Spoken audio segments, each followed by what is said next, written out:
તો જય માતાજી મિત્રો, તો અત્યારે આપણે આવી ગયા છીએ પાછા ધીરુ દાદાની પાસે એક વાર્તા બીજી લઈને.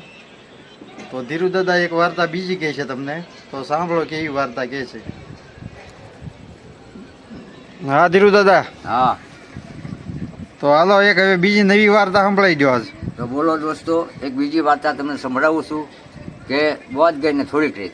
બહોત ગઈ ને? બોધ ગઈને થોડીક રહી.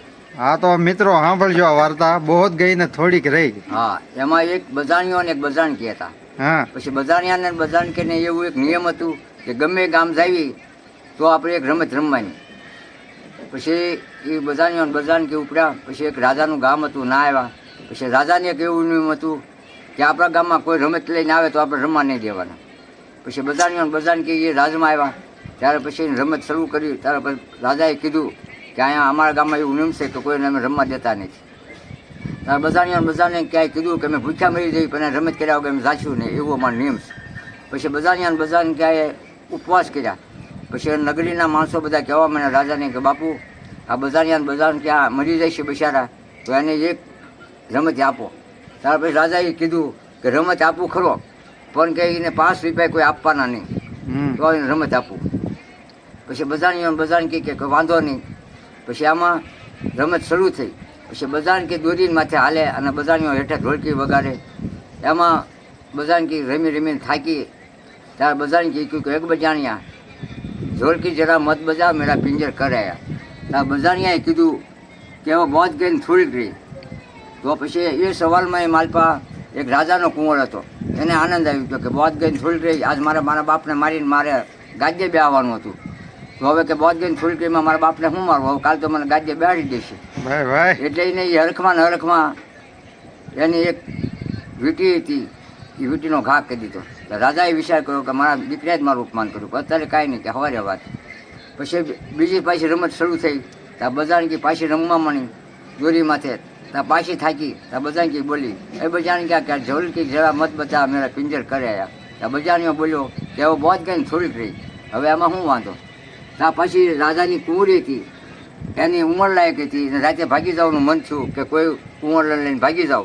ત્યાં પછી એને વિચાર ફરી ગયો કે હવે તો ઘણી દિવસો થઈ ગયા, હવે તો ગમે એમ કરી મારા બાપા મારો સ્વયંવર વરાવી દેશે, કરી નાખશે, તો આમાં હવે ભાગવું નથી. આ બોધ ગઈને થોડીક એમાં શું ભાગવું હતું. હા ત્યાં એને હરખમાં 9 લાખનો હાર હતો, એનો ઘા કરી દીધો. તો રાજાએ વિચાર કર્યો મારો બેટું કે મારા દીકરીએ ત્યાં બધું મારું અપમાન કર્યું, પણ અત્યારે વાત નહીં, હવારે વાત. ત્યાં પછી ફરીને રમત શરૂ થઈ.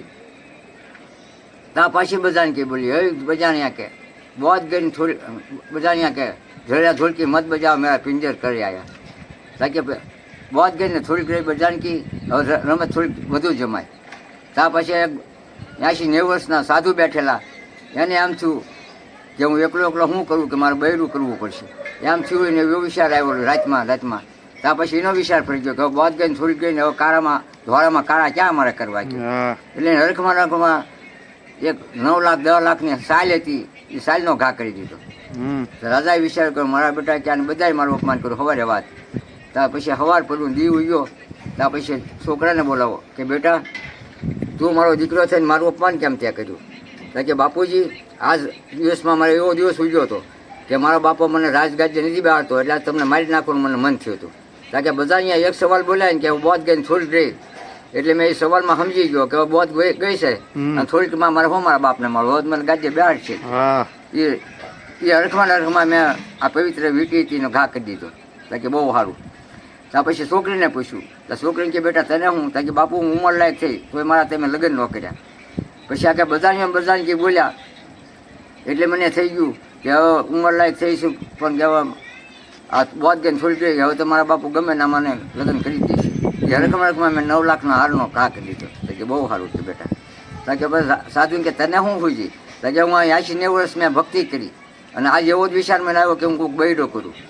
પણ કે બજાણિયા બોલે કે બોધ ગઈને થોડીક રહી અને હવે ક્યાં જિંદગી શું કામ બગાડવી. એટલે એ હરખમાં મેં આ સાલનો ઘા કરી દીધો.